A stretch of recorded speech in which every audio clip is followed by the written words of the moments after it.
to fix if your laptop keyboard frozen or hang in Windows 11 and Windows 10. And to fix this issue, the first workaround is right click on a start button and choose restart or shutdown.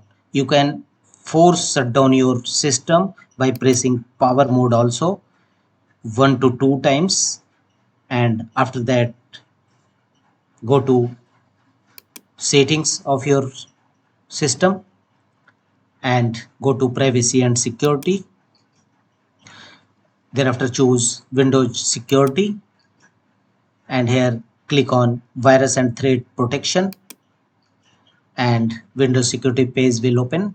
Here click on scan options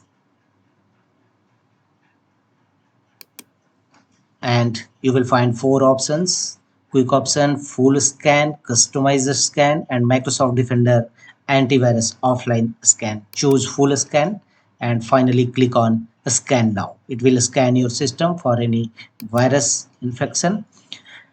And the second workaround to fix this issue is again right click on start button and choose device manager.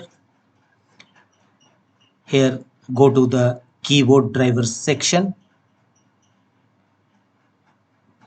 keyboard, expand it, right click on your keyboard and choose update driver.